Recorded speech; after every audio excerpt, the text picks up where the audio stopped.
Chapter 1. The Burning. The ominous sky looked strange and haunting as the people of Wichterich began to congregate in the town square. The sky had many shades of dark gray and billowy clouds that loomed over the small kingdom. Some of the clouds were such a dark blue and heavy looking that they seemed as if rain would come pouring out of them at any minute. The air was cold, and bitter winds blew every now and then, sending cold shivers down the backs of the onlookers. The townspeople crowded around a small wooden platform. A large stake ran straight through the center of the platform, which stood a couple feet above the ground. Stacks of dried sticks and straw circled around the bottom of the stake, drenched in oil. "It's a good day for a burning," an overweight peasant woman said to her stick-like husband as she placed her large basket of apples down onto the ground. "I wonder who it be," her husband responded. "There's been no burnings since that mad woman of a queen ruled many years ago. I remember that young beauty be killing everyone when we were youngins, remember?" he said, taking a puff from his wooden pipe. "Oh yes, I do. I was just a wee girl on my mother's arm," she said as she shook her head slowly. "I wonder who the unlucky soul is." "It be the head maid of the royal family and household," a small old woman said, standing next to the large woman. The old hag looked like an old rat standing next to an elephant. "What a shame that is," the overweight woman said, shaking her round face slowly. "The royal family just has to make a horrid scene and burn some poor soul." "Entertainment!" the stick man shrieked as he picked at one of his 6 crooked teeth, flicking whatever came out onto the ground. His overweight wife hit his arm as she chuckled at his comment. Small drops of saliva shot out of her large mouth and landed on the old woman's face. The shrew didn't even seem to notice as she stared off into the crowd, stuck in thought. "She be killing other handmaidens of the royal family. Yes, it be happening again. Evil things be brewing like in the old days. When I was much fairer before the many years got the best of me, these same things be happening," the old woman said, interrupting the large woman's chuckles. The odd couple became quiet, wide-eyed, as if shocked but fascinated by what the old woman was saying. "A servant found her performing some kind of ritual deep in that old dungeon of the castle. Lit candles everywhere. A poor young maid was found lying on her back, a bloody gash from ear to ear. Poor hussy. It be evil craft, I tell ya."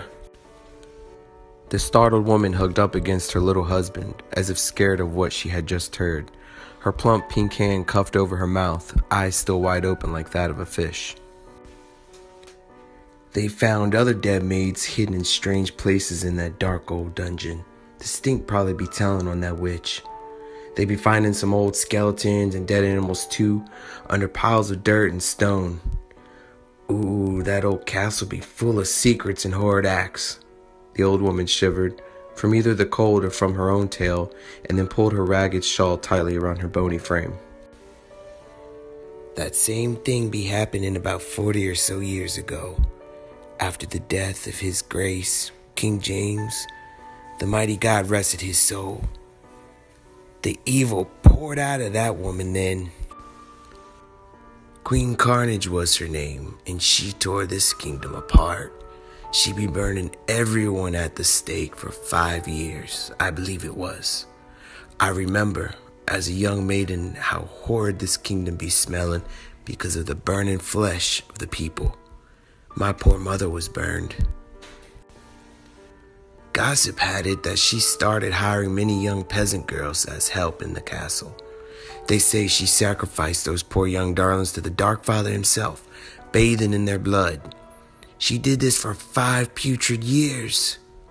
When she died, the whole kingdom celebrated." Amused at what she just said, the old woman let out a loud cackle as she shook her shriveled little head. The couple just looked at each other, speechless. "Can you believe that Trollop thought she would stay beautiful and live forever if she be doing such disgusting things?" She let out another cackle, creating more wrinkles on her face than she already had. The overweight woman let out a loud laugh along with her, but a forced laugh that went along with her odd facial expression. After a minute of awkward chuckling, they noticed the sky began to get a little darker.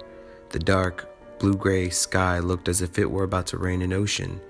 The winds picked up a little more, making the atmosphere even colder. The townspeople began to light more torches. Nearby pub and shop owners lit their lampposts, making sure that people could see that they were still open. I have heard some old legends and stories of what happened long ago. They used to frighten me as a child. But what a shame, the poor dears, the large woman said, shaking her swollen head. Her cheeks looked like two bright red apples as the chilly wind hit against them.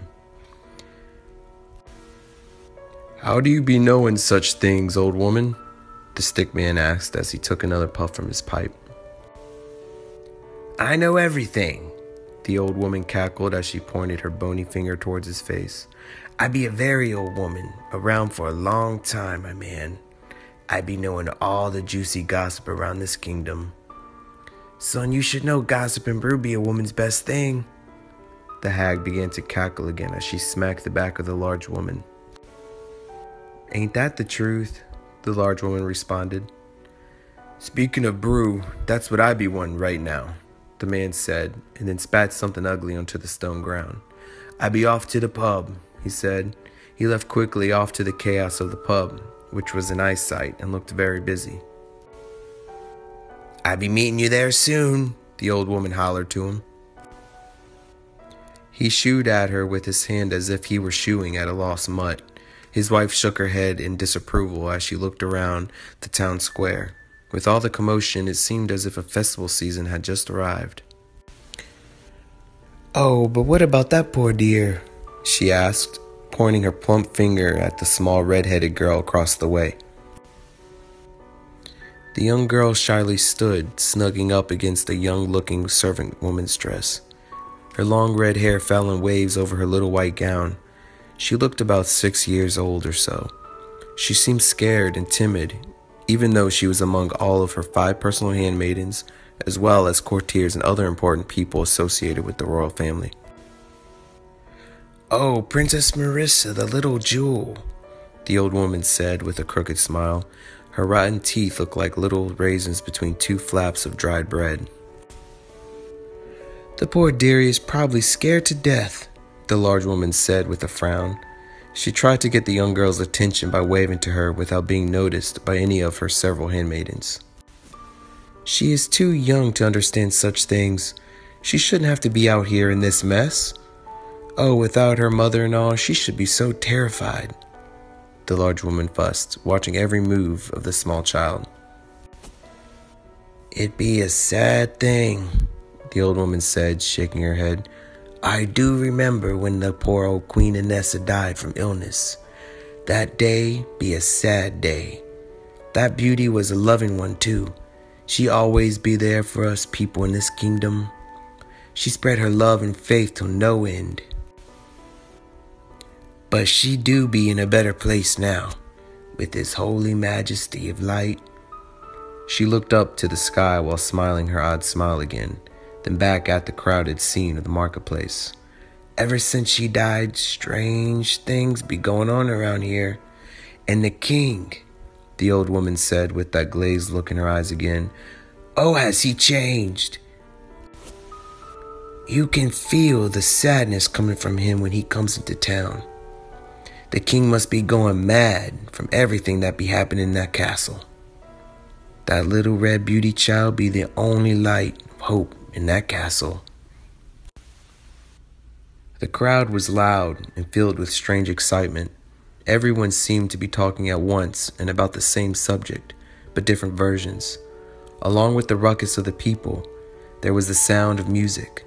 A small bard and musicians were dressed in odd costumes with masks, playing music and acting out strange scenes of what they thought was about to happen that evening. Many people circled around the scene, watching, laughing, and dancing all around the strange performance. The racket of nearby pubs could be heard as well, with the sound of laughter and drunken gibberish. Although the odd weather and nippiness of the air continued to hurry in, the people of Minselthwaite didn't seem to want to rush away to their warm homes. It had been many years since a burning, and this one seemed to strangely excite the people. The king and his band of soldiers finally arrived on horses. The townspeople split like the legend of the Red Sea as they made their way into the town square. The soldiers stopped their horses at the small platform, pushing the people away from it.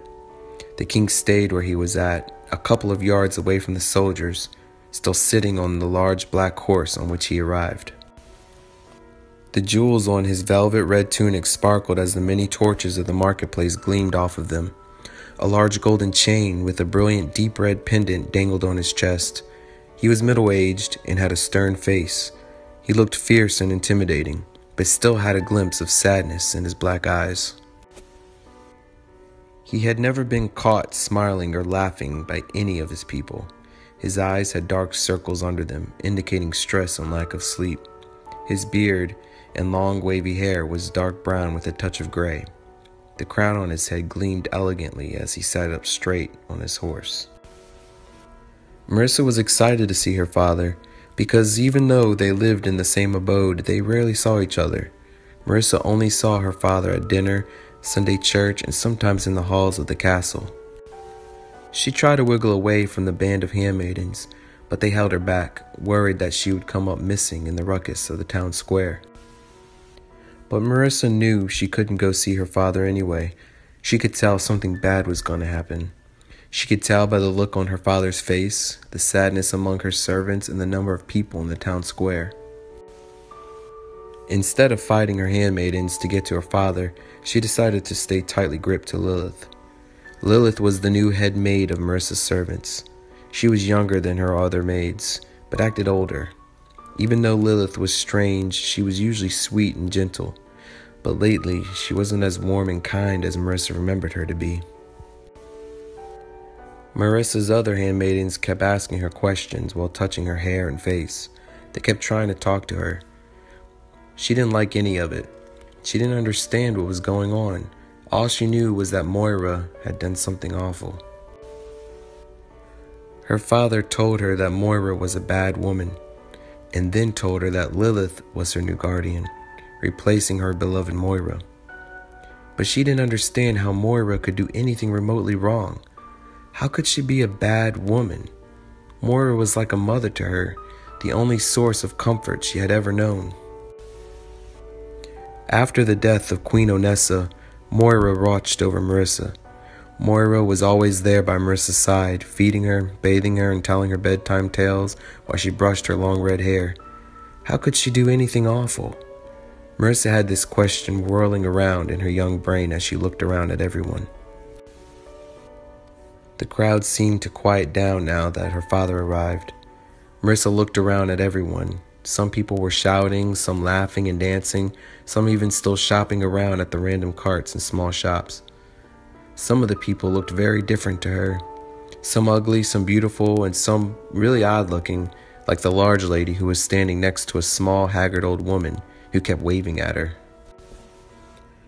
The lady looked really nice, though, and appeared as if she could bake really delicious breads and pies, like apple pie. Marissa's young mind kept wandering from one thought to another. Is she ever going to eat apple pie with Moira again? What will even happen to Moira? Why is it so dark in the middle of the day? Why does Katrinka the handmaiden's breath smell so bad, and why is everyone here? Marissa didn't know even one answer to any of her questions.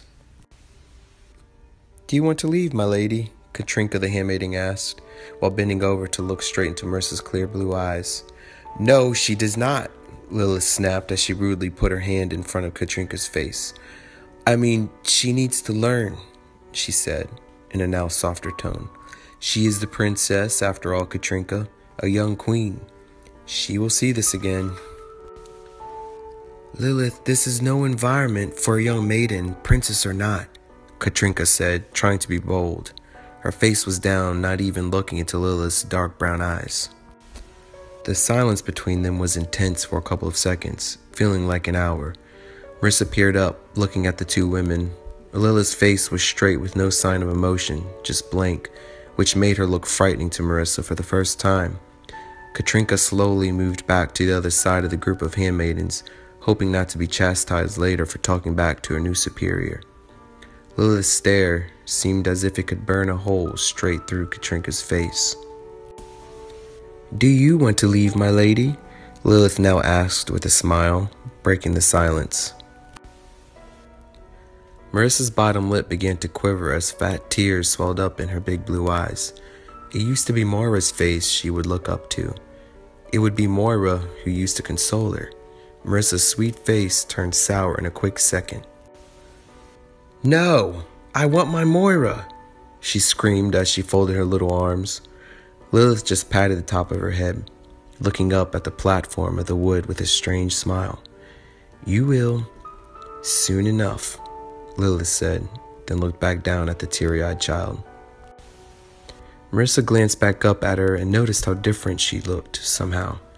Her dark brown eyes seemed darker than usual, almost black, and her smile was kind of scary looking.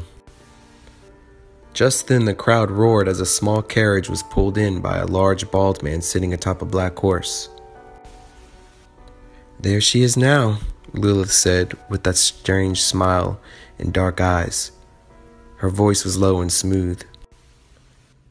As the warden pulled the small carriage next to the wooden platform, 2 armed soldiers walked up next to it, ready to pull whomever out of it. The large bald man hopped off of the horse and stood between the 2 soldiers. His massive shoulders and broad back blocked the view of the small carriage door.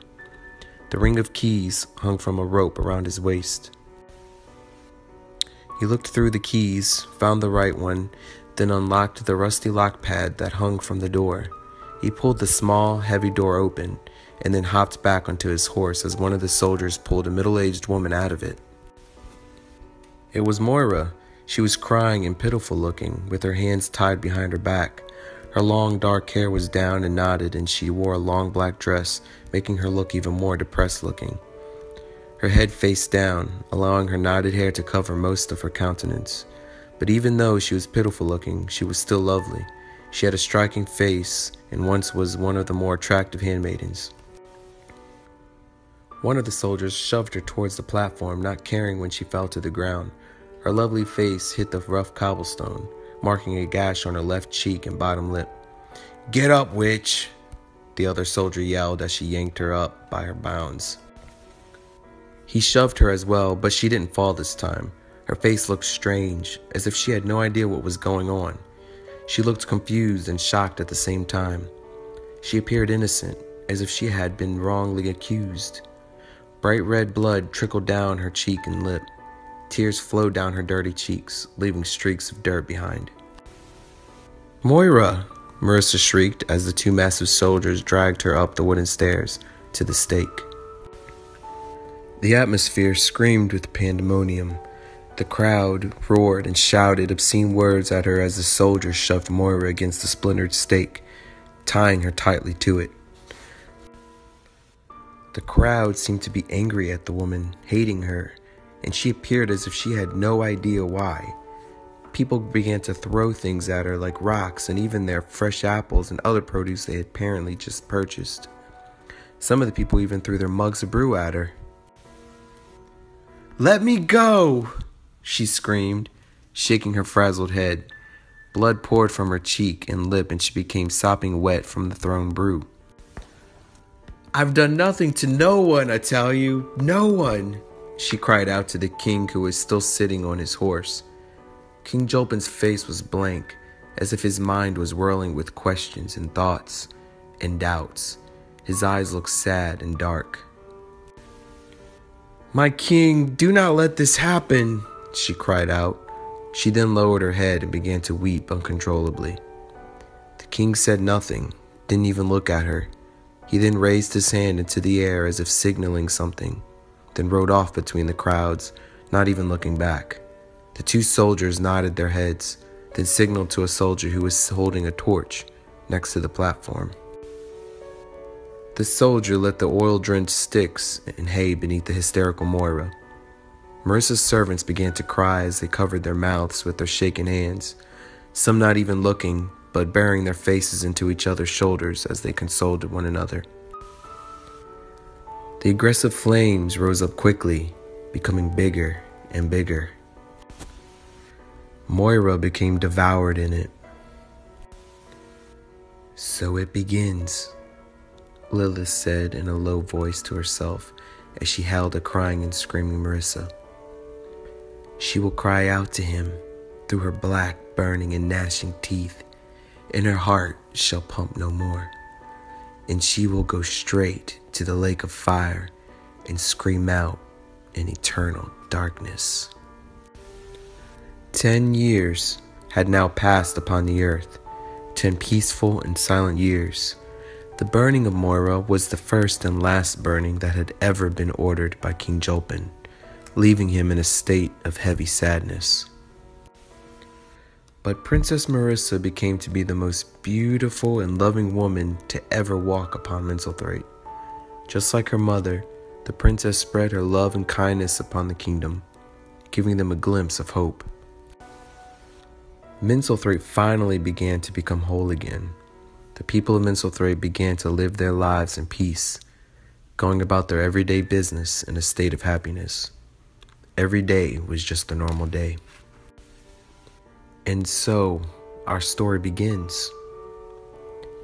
The time is now that the kingdom shall be stirred and the earth will be shaken. Undisturbed and sleeping, the land of Mincelthrape was about to be awakened upon a forbidden and dark power that had been long forgotten. A quiet and hidden ancient evil which lurked in flesh upon the Golden Lands.